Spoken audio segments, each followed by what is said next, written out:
Got the R-N303 on deck here for a load test. It claims to be only rated for 8 ohms on one pair of speakers. They don't want you to join 4 speakers on this, but that's what we're going to do. So this one, this one, this one, and this one are connected to the back. There's a sticker here on the back that says A or B, 8 ohms minimum. So we're going to go 4 ohms on this, because I believe that if you were to look inside of here, the A and the B are just joined together. There's no A, B on this thing. So this is an entry-level network receiver. It's pretty good, other than it lacks a sub out, which is kind of annoying. And instead of the volume being in dB, it goes from 0 to 100, which I don't know that I've seen that before. Not in a while anyway. So we're gonna let her go. If I can get my phone to start.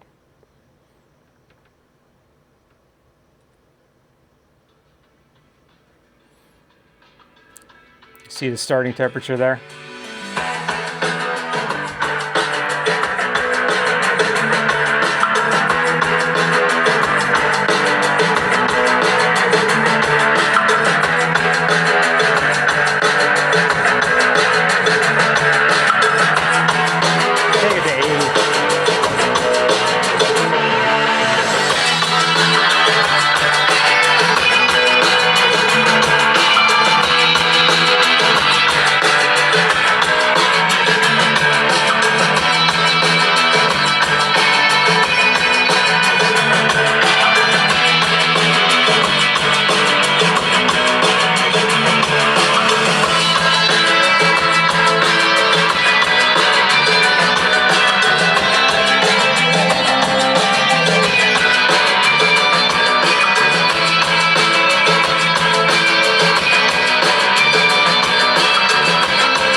I don't think this amp's done this before. It's getting kind of smelly. It's not hot, but it doesn't smell good.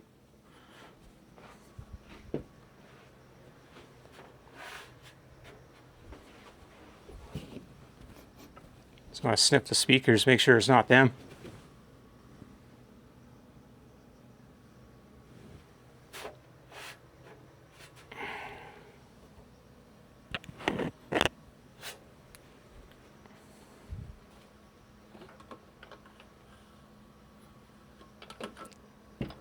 Alright, we'll get it to play again.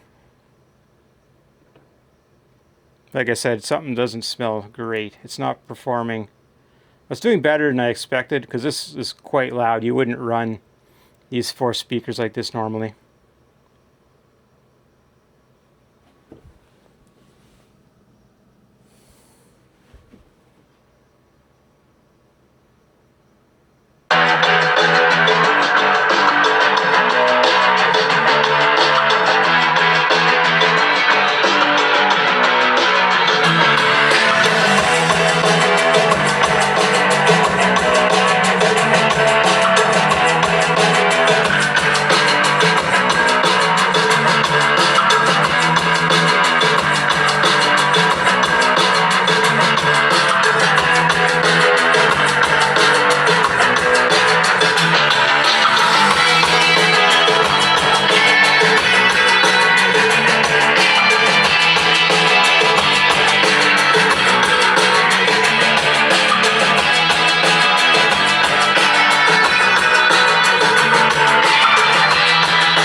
Let's let that bang away for a bit.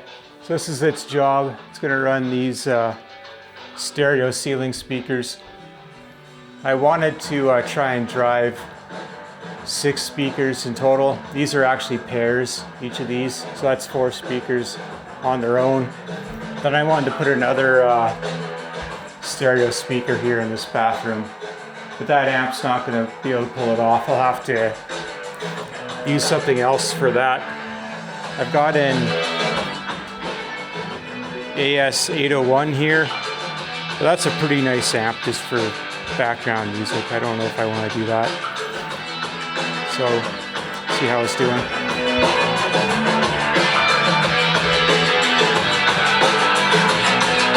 There's an RX-V6A there.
I screwed that up.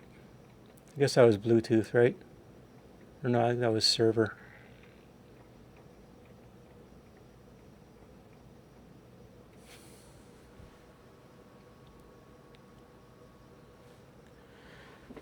Alright, so it pretty much got up to 63 anyway.